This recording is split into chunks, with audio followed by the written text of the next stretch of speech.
अस्सलामुअलैकुम। आज मैं बहुत ही मज़ेदार, बहुत ही शानदार बीफ कढ़ाई की अमेजिंग रेसिपी लेकर आई हूँ जो बहुत ही कम मसालों के साथ बनाएंगे। ये कढ़ाई खाने के बाद सब उंगलियां चाटते रह जाएंगे। अक्सर आपने देखा होगा कि जब भी हम कढ़ाई बनाते हैं कुछ देर रखने के बाद कलर खराब हो जाता है, लेकिन आज मैं जो तरीका शेयर करने वाली हूँ, अगर आप इस तरीके से ये कढ़ाई बनाएंगे तो यकीन माने इसका कलर भी खराब नहीं होगा। तो चलिए वक्त ना जाया करते हुए इस मजेदार सी बीफ कढ़ाई को बनाते हैं। वीडियो पसंद आए तो लाइक कीजिए और ज्यादा से ज्यादा शेयर भी कीजिए। तो चलिए स्टार्ट करते हैं। बहुत ही मज़ेदार और टेस्टी बीफ कढ़ाई को बनाने के लिए ये हमने 1.25 किलो बीफ लिया है। तो हमने इसमें कोई हड्डी वगैरह नहीं ली, बोनस से हमने ये बीफ लिया है। ठीक है, अच्छा जी, धोकर हमने एकदम खुशक कर लिया है। तो अब हम लेंगे प्रेशर कुकर। ये हम प्रेशर कुकर में गलाएंगे। साथ में हम इसमें ऐड करेंगे 1 अदद प्याज जो हमने बड़े साइज का लिया था, लहसुन अदरक का पेस्ट 1 चम्मच, 2 तेजपात, 1 टुकड़ा दालचीनी, 1 अदद मोटी इलायची, हस्बे जायका हस्बे टेस्ट 1 चम्मच नमक ऐड करेंगे। पिंच हम इसमें हल्दी पाउडर ऐड करेंगे। हल्दी पाउडर डालने का मकसद ये है कि एक तो ये बीफ जो होता है इसका कलर खराब नहीं होता, तो इसलिए आप 1 पिंच हल्दी पाउडर लाजमी ऐड कीजिएगा। एक बार हमने अच्छी तरीके से मिक्स कर लिया है, हमने इसमें कोई ज़्यादा मसाले ऐड नहीं किए। तो अब हम क्या करेंगे, प्रेशर लगा देंगे तकरीबन आधा घंटा। आधा घंटे के अंदर हमारा ये बीफ अच्छे तरीके से गल जाएगा। हम इसको बीफ में बना रहे हैं, आप मटन में भी ये सेम इसी प्रोसेस से बना सकते हैं। ये देखिए अच्छे तरीके से हमारा बीफ गल चुका है। तकरीबन हमने आधा घंटा प्रेशर लगा लिया था। तो अब हम प्रेशर कुकर से गोश्त को निकाल लेंगे। तो अब हम इसको कढ़ाई में भुनाई करेंगे। तो सबसे पहले हम इसमें ऐड करेंगे घी या ऑयल। हमने लिया है तकरीबन आधा कप के करीब ऑयल। अब हमने ये जो बीफ है इसको हम प्रेशर कुकर से निकाल कर कढ़ाई में ट्रांसफर कर लेंगे। अच्छा जी, अब हम अच्छे तरीके से भुनाई करेंगे। भुनाई करने से पहले हम इसमें ऐड करेंगे टमाटर। तकरीबन हमने 5 से 7 अदद टमाटर लिए हैं जो हमने 2 हिस्सों में कटिंग कर लिए हैं। टमाटर हमारे छोटे थे तो इसलिए हमने ये 7 से 8 अदद लिए हैं। अब हम ऊपर से कवर कर देंगे ताकि ये जो टमाटर है ये अच्छे तरीके से गल जाए। 5 मिनट हमने ऊपर से कवर कर दिए हैं। ये देखिए टमाटर हमारे एकदम सॉफ्ट हो चुके हैं। तो अब हम क्या करेंगे, छिलका रिमूव करेंगे। सिर्फ हमने 5 मिनट ऊपर से कवर किया था। ये देखिए अच्छे तरीके से टमाटर हमारे नरम हो चुके हैं और छिलका बहुत आसानी से उतर रहा है। ठीक है, आप इस तरीके से तमाम छिलके रिमूव कर लें। टमाटरों का छिलका हमने अच्छे तरीके से उतार लिया है। तो अब हम यहाँ करेंगे भुनाई। इस तरीके से जो दालचीनी स्टिक वगैरह या जो तेजपात हमने डाले थे वो हम निकाल लेंगे, यानी कि हमने जो खड़े मसाले इसमें ऐड किए थे वो हम निकाल लेंगे। और हल्का हल्का हम इस तरीके से टमाटरों को मैश करेंगे।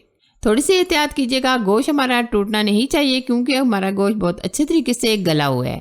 सिर्फ हमने टमाटरों को इस तरीके से मैश कर लेना है। वैसे तो भुनाई के दौरान गल ही जाएंगे, लेकिन हम हल्का हल्का इस तरीके से मैश कर रहे हैं।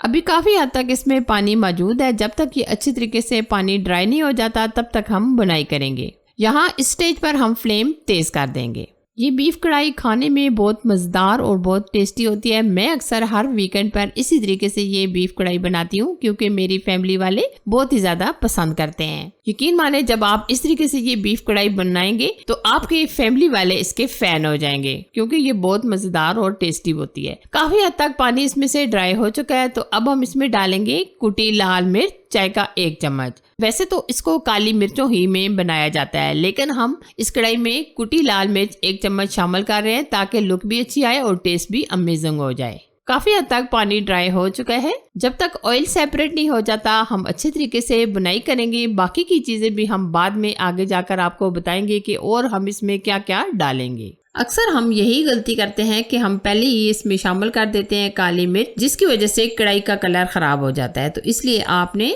फौरन से काली मिर्च पाउडर नहीं ऐड करना। काफी हद तक ऑयल सेपरेट होना शुरू हो गया। अच्छा खासा पानी भी ड्राई हो चुका है। इस स्टेज पर हम इसमें 1 कप भर के ऐड करेंगे दही। दही को हमने अच्छी तरीके से फेंट लिया है। जब आप दही शामिल करें तो फ्लेम स्लो कर दें या तो बंद कर दें क्योंकि दही जो होता है फट जाता है, तो इसलिए आपने फ्लेम स्लो कर देना है। दही को भी हमने अच्छी तरीके से मिक्स कर लिया है। अब हम दही का पानी ड्राई होने तक भूनेंगे। साथ में हम इसमें ऐड कर देंगे हरी मिर्चें। कुछ हमने कटिंग की है और कुछ हमने साबुत डाल दिए। अब इस स्टेज पर हम इसमें काली मिर्च का पाउडर ऐड करेंगे। तकरीबन हमने इसमें 1 से 1.5 चम्मच ऐड कर दिया है काली मिर्च का पाउडर। और यहाँ मैं आपको बताना चाहूँगी कि आपने फ्रेश कुटी हुई काली मिर्च ऐड करनी है, जिससे इसका टेस्ट ज़बरदस्त आता है। तो इसलिए आप फ्रेश कुटी हुई मिर्ची ऐड किया करें। तो अब यहाँ अच्छी खासी हम बुनाई करेंगे तकरीबन 5 से 7 मिनट, जब तक मुकम्मल ऑयल सेपरेट नहीं हो जाता। गोश्त की बुनाई करते हुए हमारे 5 से 7 मिनट हो चुके हैं। आप देख सकते हैं काफ़ी हद तक ऑयल सेपरेट होना शुरू हो चुका है। तो अब हम इस स्टेज पर मज़ीद 3 से 4 हरी मिर्चें कटिंग करके ऐड करेंगे। साथ में हम इसमें 2 अदद लेमन भी ऐड कर देंगे, जो हमने इस तरीके से स्लाइस में कट कर लिए हैं। साथ में हम डालेंगे हरा धनिया। हरा धनिया ऐड करने के बाद हम इसमें डालेंगे साबुत ज़ीरा। तो अब हम इस स्टेज पर अच्छे तरीके से मिक्स करेंगे। ये देखिए माशाल्लाह फाइनल लुक बहुत ही अमेजिंग, बहुत ही टेस्टी हमारी ये बीफ कढ़ाई बनकर तैयार है। यकीन माने इतनी अमेजिंग, इतनी ज़बरदस्त खुशबू आ रही है। जब आप इस तरीके से ये बनाएंगे तो यकीन माने सब उंगलियां चाटते रह जाएंगे। यकीनन ये जो आज हमने तरीका आपके साथ शेयर किया है आपको बहुत ज़्यादा पसंद आएगा। वीडियो पसंद आए तो लाइक कीजिए, शेयर कीजिए। चैनल पर अगर आप फर्स्ट टाइम आए हैं तो प्लीज़ ज़रूर से चैनल को सब्सक्राइब कीजिए और साथ बेल आइकन को भी प्रेस कीजिएगा, ताकि मैं आपके लिए जो भी नई रेसिपी बनाऊं सबसे पहले आपको मिल जाए। Thanks for watching. अल्लाह हाफिज़।